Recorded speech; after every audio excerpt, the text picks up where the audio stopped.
Yo, what is up, guys? This video is going to be about my story on how I made it to the collegiate baseball level. I know everybody has a different story, whether they're playing at the JUCO level, NAIA, D3, D2, D1, pro baseball. Everybody has a different story, no matter where they come from. But yeah, I'm just going to go ahead, I guess, and just tell you how I made it to the collegiate level, and I'm going to tell you my story and my path. Alright, so I'm just going to tell you how I started off really quick. I've been playing baseball since I was like 4 or 5 years old. I've always known I had a passion for it, but I honestly don't know why. I liked playing every single sport growing up. In high school, I played baseball, football, basketball, golf. I thought about doing track, but I did that in junior high and I didn't like it that much, but I was still out for it and I still liked the competition aspect of it. But yeah, like I said, I don't really know why I had a passion for baseball, but it just is what it is. During my Pee-wee years, I hit a growth spurt before almost everybody in my class. So I was like the big old giant, compared to everybody else. I'm the size I am now that I was in 5th grade. So back then I could dominate my competition. And I guess that was another reason why I fell in love with baseball, is because I didn't really have that feeling in any other sport, because back then they didn't have any pitching regulations, so I could go out and pitch every single game and lead my team to a tournament championship or something like that. But in football and basketball, I couldn't do that single-handedly. But yes, I know hitting and defense plays a big part, but I honestly felt like if I didn't let anybody on base, my team was going to put up runs and win. So I guess that's another reason why I liked baseball growing up so much. I know that's a crappy reason, but once I started to get up into my high school years, I realized that even high school is a way different level than it is in junior high.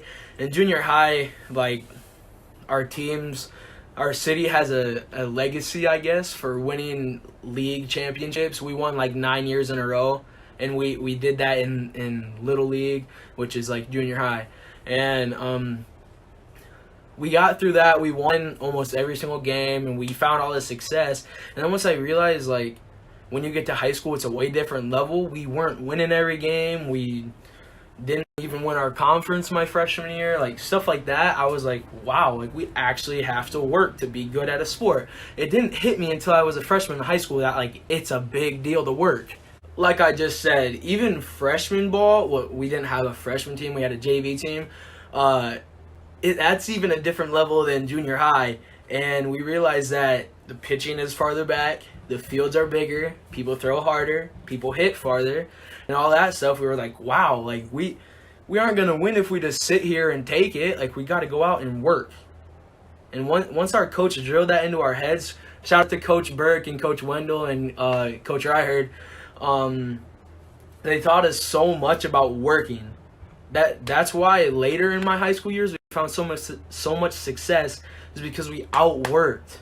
We worked every single off season, almost every single day, until we couldn't anymore. And I feel like that's where a lot of people get stuck up. They don't really know how much they need to work, but they still think that they're gonna go to the next level without doing it. Also, during my freshman year, I realized that I wanted to play college baseball very, very badly. So I told my dad, I told my high school coaches so that they could reach out to coaches. But I told my dad that I was determined not to reach out to coaches, not to go to camps, showcases, or anything like that. I was going to let the coaches come to me. I know that's a weird approach to wanting to play college baseball, because a lot of times you got to send out your stats, your highlights, your recruitment video. You just got to put yourself out there. But I was determined not to. I was determined to just play to the best of my ability, let people chatter behind my back, let coaches show up and talk to me. I know that sounds very, very arrogant, because what happens if they don't show up? You don't play college ball. But that was the approach that I was willing to take. That's the risk that I was willing to take, and that's what I wanted. Alright, freshman year again. For the first quarter of the season or so, I didn't get any varsity at-bats, any field time, anything like that. But then one random game against a non-conference opponent, my head coach came up to me and he's like, "You want to hit tonight?" And I'm like, "Yeah, like of course I want to hit tonight. It's so fun to hit, especially at the varsity level. Like, let me hit, coach." And so he was like, "All right, you're gonna get the call tonight. You're gonna DH." And I was like, "Okay." So my very first varsity game, first varsity at bat, I struck out. Low-key thought I was gonna get pulled, but I didn't. Luckily, shout out to Coach Wendell.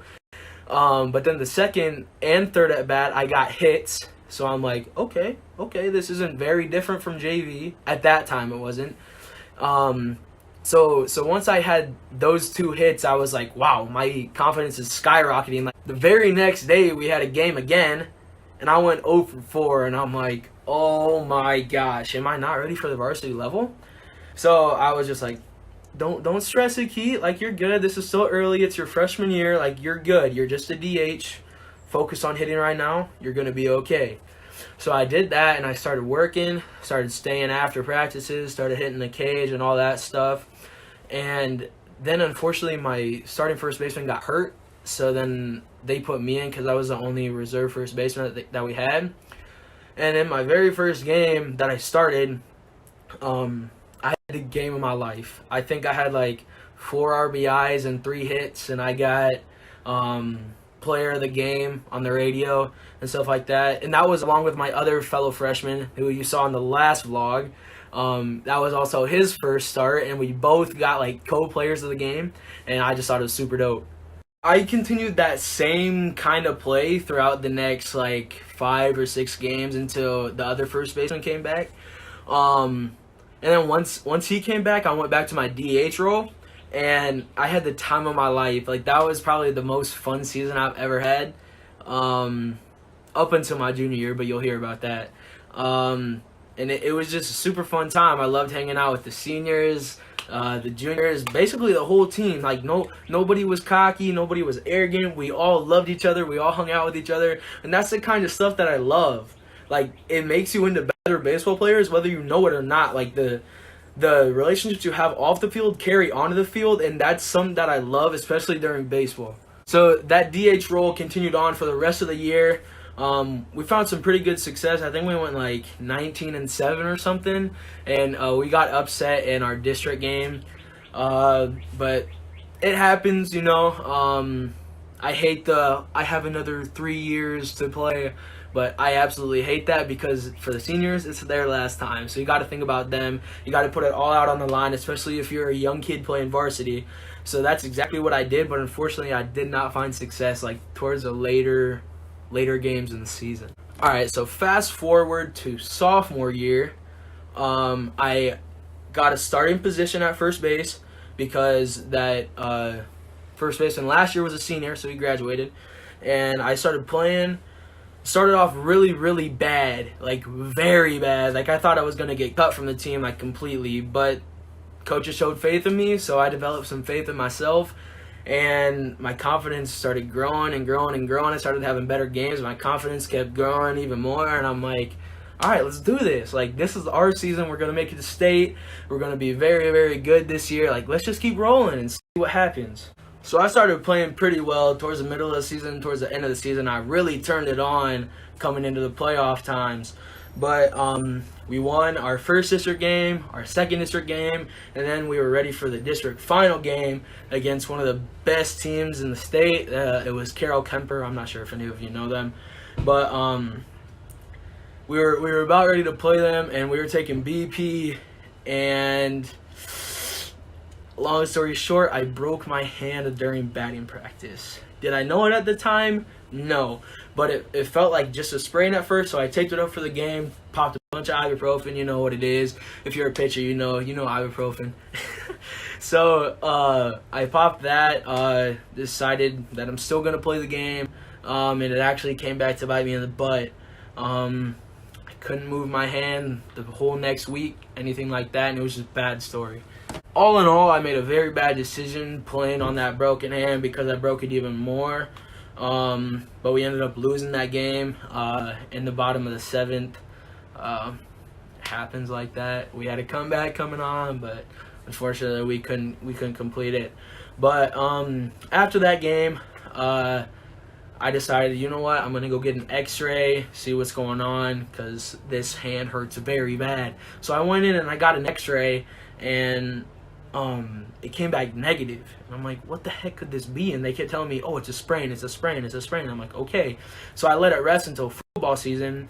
In my very first practice, I hit it up against somebody's helmet during a block on accident, and I felt that same pain again. I'm like, I'm done. So I taped it up, played all football season with it broken, and I had no idea that it was broken. So I went back in after football season again because I wanted to play football, of course. And I was like, can I get another x-ray? So they did it again, and it came back negative again. I'm like, what is wrong with it then? Like, please tell me just what's wrong with it. And they're like, it's just a sprain. And I'm like, if it's a sprain, how is it lasting this long? And they were like, okay, fine, we'll do an MRI. And I'm like, thank you very much. So we did an MRI, and what do you know? My hook of the handmate was broken. Yeah, it's the same injury that Giancarlo Stanton had. I don't know if you guys know all about that, but yeah, basically it's a bone in your hand that looks like a thumb, and basically this part just completely got broken off. So that's basically what had to happen. And because this piece got broke off, and it's just sitting in there and all the fluids and stuff, they were like, okay, it's still close to that other bone, we're just gonna cast you for 8 weeks. And I'm like, okay. So they put on a cast, and I'm like, okay. Starts going fine, it's just a cast. So they put it on for 8 weeks, and I get it off, and they did another x-ray, and they were like, it's not broken, it looks perfectly fine. I'm like, okay, cool. And so I decided to go back to playing every sport again, and then just wait. I started grinding for my junior year. Junior year was the best baseball season of my life. We went 20-5. We made it down to the state tournament, and we just put up crazy freaking numbers. We defied the odds, and we made it to state. Yeah, that's basically what happened. But before the state baseball game, taking BP again, broke my hand again. Before the state tournament game, like, are you serious? So I'm taking BP and all that, and I'm like, oh, I can't even grab the bat. Like, what's going on? Personally, I made a very, very bad decision, and I hope none of you guys do it ever, whether you get hurt before a game, before a practice, during a practice, anything like that.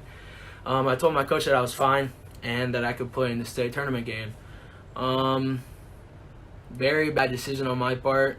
I was being very, very selfish, and I just continued to go on with my day. So I'm sitting on the bus on our way to Principal Park, and I'm taping my wrist because I'm stubborn and I don't want anybody else to do it for me. Like, I don't want anybody to know that I'm hurting. So I'm sitting there taping it, and I asked Eric, the dude in my last vlog, I'm like, you got any ibuprofen? And he hits me up with some ibuprofen. I'm like, okay, this will come in clutch. So I take those ibuprofen, and we get to the stadium, and it has no help at all. I still feel the pain. It's almost getting worse at this point. So I'm like, what can I do to play this game to the best of my ability without letting people know that I'm injured? So I'm out there warming up. Throwing actually feels perfectly fine. And I'm going through all my stretches, throwing, all that jazz. And I see my dad in the stands, and I'm like, this dude's always got ibuprofen with him. Maybe he's got some Aleve right now. Like, who knows? So I went up to him. I'm like, hey, you got any Aleve? You got any ibuprofen, anything like that? And he was like, yeah, why? And I'm like, I'll tell you after the game. So I took it, and at this point, I'm feeling good. Like, no pain at all. Basically, my hand is numb, but I can still throw. I can swing a bat now, so that's good. So after infield, outfield, lineups, first, second, third inning, I'm feeling good. It's not hurting at all. I can throw. I can hit to the best of my ability right now. So in between the third and the fourth inning, I get a tingling sensation in my hand. I'm like, oh God, this is not good. So I'm sitting there and I'm trying to move it, and I can't move it. And I'm like, sheesh, like, this is not good. So I dug through Eric's bag again, and I took 4 more ibuprofen. I low-key feel like that's way too much. Actually, I know it's way too much, but I had to do it if I wanted to play. So I took those. I'm feeling good, and then the fifth inning comes out, and I'm like this is not helping at all. Like, why am I doing this? In the middle of the fifth inning, I start getting really lightheaded and all that stuff, and I'm like, this was a terrible idea. So I took some water on the bench really quick, and then I felt okay again. Started swinging again, and I felt perfectly fine. And then the game goes on, and we end up losing 3-4 in the last inning. After the game, my adrenaline was pumping, I guess, because I was kind of pissed off because I kind of choked, but it didn't hurt anymore. I didn't really think about it anymore, so I didn't even tell my coach on the way home that I happened to get hurt. Also, during my junior year, I had 0 college coaches talk to me at all. So at this point, I'm like getting very worried, but I still have hope that someone is gonna reach out to me, and it's gonna be soon. So I keep balling out, keep having fun, just keep playing my game, and I'm just gonna wait. We get home, a few days go by, and I'm like, Dad, I did the same thing to my hand. Like, can we go in and get it checked again? And he was like, yeah, of course. So this time I decided to take another x-ray, and they were like, is it the same injury? And I'm like, yes. And they were like, okay, we're gonna do a different view this time. And I'm like, okay. So they did a different view, and they found the broken bone again. And I'm like, let's go. Okay, I don't have to go through the MRI process anymore. I found it on this x-ray right away. Like, let's go. So they decided to cast me again for another 8 weeks. The cast works, but I play my first senior season football game with it, and felt okay. Got it off before the second game, and I broke it again. So at this point, I'm extremely pissed off because I'm like, what is the point of going through 8 weeks of a cast and it not working at all if it's just gonna break the very next week after they clear me to play? So I'm like, you know what? I'm just gonna play this senior season, see what happens. We ended up making to the playoffs, by the way. But after that season, I'm like, you know what? Is there a surgery that I can do for this? And they were like, yeah. So I went in and I had surgery. I don't know if you can see that scar. It's right here. And they took out that thumb piece that I mentioned earlier. They just completely took it out, and now I'm completely healed in my hands. That is amazing. So I get my surgery done on my hand, all that jazz. I'm getting healed up, and I get a call from one coach at Trinity International. I think it's in Chicago, like a suburb of Chicago. And this dude starts talking to me, and he said he went to college with my grandma. And I'm like, what? What? Like, what? It was the weirdest, like, most interesting call I've ever had on the phone with somebody. And honestly, I almost went to Trinity International just because of that. It was like very cool and intriguing to hear. So I'm in contact with this coach at Trinity International for a while, and then I get a text from another coach in the middle of a school day, and he's like, can you call? And I'm like, sure, why not? Like, I left class, I got on the phone, and it's Coach Kirkby, who is my current coach right now, and he was like, hey, what up, Keaton? And so we're talking about it, and he offered me a scholarship over the phone. I'm like, oh, okay, like, I'm liking this so far. I'm actually getting somewhere in life.